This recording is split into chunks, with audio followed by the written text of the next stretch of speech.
Vendredi 11 novembre, 11 heures, monument aux morts de Rumba. Élus, forces vives, associations patriotiques, élèves, pompiers, harmonie municipale La Concordia ou encore porte-drapeau étaient réunis pour célébrer le 98e anniversaire de l'armistice de la Première Guerre mondiale. C'était le 11 novembre 1918. Après le dépôt de gerbes de fleurs par Lionel Fournier, maire de la ville, et des représentants de l'UNC et des Malgré Nous, Joseph Sikora, président de l'UNC Rumba, a tenu à rendre hommage aux victimes du conflit. Saluons les victoires remportées grâce à leur sacrifice. La Marne d'abord, qui est la victoire d'une alliance, car l'offensive russe en Pologne a soulagé le front français. Verdun ensuite, où l'ennemi n'a pu contraindre, comme il l'espérait, la France à cesser le combat. Verdun est une victoire de notre armée qui a tenu sous les bombardements en repoussant les assauts de l'adversaire. Verdun est une victoire de la nation française tout entière, unie pour soutenir ses soldats. Et si Verdun occupe une aussi grande place dans nos mémoires, c'est que cette victoire est la dernière que la France a remportée sans le soutien direct d'alliés. En 1918, et plus encore en 1945, nous avons partagé la victoire avec d'autres plus puissants que nous. Voici que la France, comme de nombreux autres pays, est engagée sur son territoire dans une guerre qui ignore délibérément tous les principes humanitaires pour s'attaquer aux êtres sans défense. Elle n'est pas seule dans ce combat, mais elle ne peut compter sur d'autres pour faire régner la paix sur son sol. Face à cet ennemi qui espère nous soumettre par la terreur et nous imposer son idéologie totalitaire, affirmons les qualités qui ont permis à notre pays de vaincre en 1918.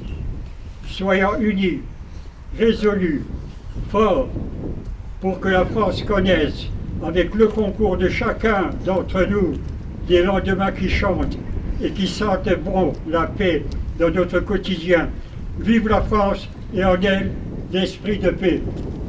Lionel Fournier a ensuite lu le message du secrétaire d'État auprès du ministre de la Défense, chargé des anciens combattants et de la mémoire, Jean-Marc Todeschini. Le 11 novembre 1918, annonçait la fin des combats que personne n'osait plus espérer. Cette date mettait fin au long cortège de morts, de blessés, de mutilés, de traumatisés, de veuves et d'orphelins qui accompagnaient la Grande Guerre depuis plus de 4 ans. Le centenaire du premier conflit mondial est l'occasion pour les Françaises et les Français de commémorer cette journée avec une émotion particulière, tant cette histoire est liée, pour chacune et chacun d'entre nous, à une histoire familiale. Commémorer le 11 novembre, c'est répondre à la nécessité du souvenir, de l'hommage aux morts et de l'expression de notre reconnaissance. L'année mémorielle 2017 en sera une nouvelle occasion, alors que nous nous apprêtons à commémorer l'offensive du chemin des dames, à témoigner notre amitié aux États-Unis entrés en guerre le 6 avril 1917 et aux Canadiens qui se sont illustrés dans la prise de Vimy le 9 avril de cette même année. Commémorer le 11 novembre, c'est aussi comprendre les droits des anciens combattants hérités de cette guerre et l'indispensable structure d'aide de soutien et d'accompagnement. Créé dans l'urgence des combats en 1916, l'Office national des mutilés est réformé, qui deviendra l'Office national des anciens combattants et victimes de guerre, et dont nous célébrons le centenaire cette année, remplit toujours, un siècle plus tard, ses missions historiques de reconnaissance, de solidarité et de réparation au profit de toutes les générations combattantes, de la Seconde Guerre mondiale aux opérations extérieures, en passant par les soldats engagés en Indochine et en Afrique du Nord. Soucieux de pérenniser et d'inscrire dans la pierre l'hommage rendu chaque 11 novembre aux morts pour la France dans les théâtres extérieurs, le président de la République a décidé qu'un monument, dont les travaux seront lancés en 2017 à Paris, sera dédié à ces femmes et à ces hommes qui ont payé de leur vie leur engagement pour la défense de notre pays et de ses valeurs.